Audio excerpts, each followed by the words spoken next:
নমস্কার, ঝুমাস কিচেনে তোমাদের সবাইকে স্বাগত। আজ আমি বানাবো চিকেন ভর্তা। তারই রেসিপি তোমাদের সাথে শেয়ার করব। চলো রান্নাটা শুরু করি। চিকেন ভর্তা তৈরি করার জন্য আমার লাগছে চিকেন। আমি আগে থেকে চিকেনটা সেদ্ধ করে রেখেছি। কাজু বাদাম, পোস্ত, এটা চালমগজ, পেঁয়াজ, আদা, রসুন, টমেটো, কাঁচা লঙ্কা আর একটা আমি ডিম সেদ্ধ করে রেখেছি। এবার আমি এই পেঁয়াজ, আদা, রসুন, টমেটো, কাঁচা লঙ্কা পেস্ট করে নিচ্ছি। তারপরে আমি কাজু বাদাম, পোস্ত, চালমগজ আমি পেস্ট করে নেব। এই দেখো চিকেনগুলো সেদ্ধ করে নিয়েছি। চিকেন ভর্তা বানাতে গেলে এইভাবে চিকেনগুলো একটু ছিঁড়ে ছিঁড়ে নিতে হবে। এবার আমি রান্নাটা শুরু করব। গ্যাস জ্বালিয়ে কড়াইটা বসিয়ে নিচ্ছি। সাদা তেল দিচ্ছি। তেলটা গরম হলে এবার ফোড়ন দিয়ে দেব। তেজপাতা, দারচিনি আর ছোট এলাচ।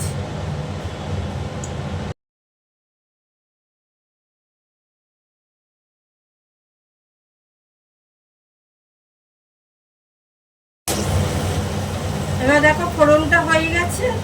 এবার আমি এই আদা, পেঁয়াজ, রসুন যেটা বেটে রেখেছিলাম সেটা দিয়ে দিচ্ছি।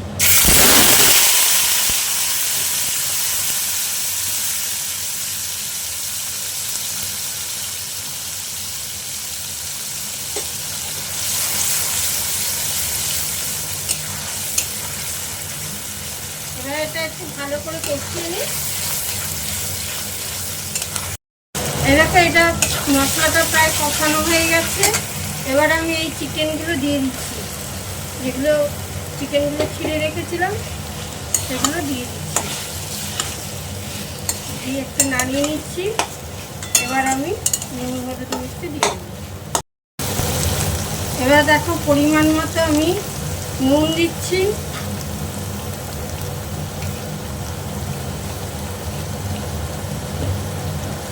একটুখানি জিরের গুঁড়ো দিচ্ছি।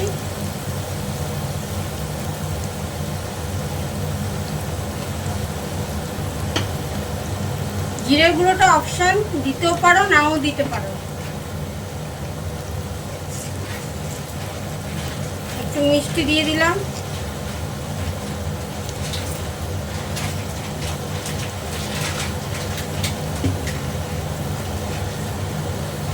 আর একটু কাশ্মীরি লঙ্কার গুঁড়ো দিয়ে দিচ্ছি, এটা রং হওয়ার জন্য।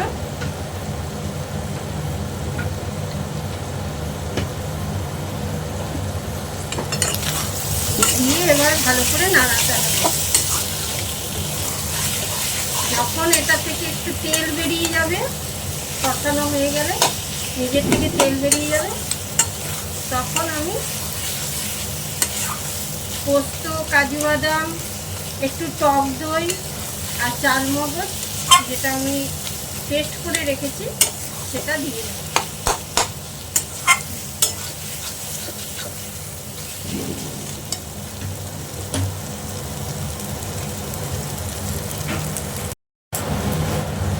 এই দেখো এটা কষানো হয়ে গেছে।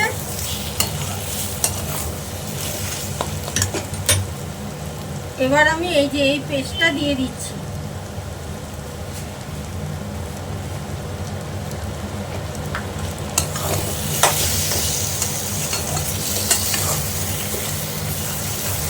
আরো কষিয়ে নিই।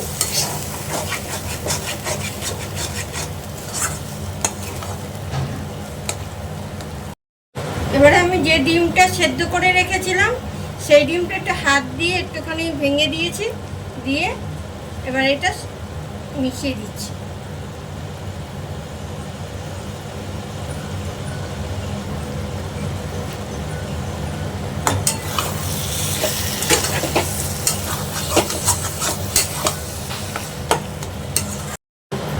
এবার দেখো তেল ছেড়ে দিয়েছে।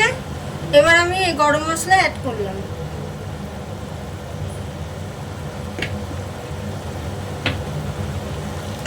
এবার ভালো করে নাড়াতে হবে। প্রায় হয়ে এসছে। গরম মশলাটা মিশে গেলেই আমি নামিয়ে নেব। নিয়ে একটা পাত্রে ঢেলে এই দেখো চিকেন ভর্তা রেসিপিটি রেডি। এটা রুটি, পরোটা, রুমালি রুটি এগুলোর সাথে ভালো লাগবে। এবং এই রেসিপিটি যদি তোমাদের কাছে ভালো লাগে তাহলে তোমরা লাইক, কমেন্ট এবং প্রচুর পরিমাণে শেয়ার করে দিও।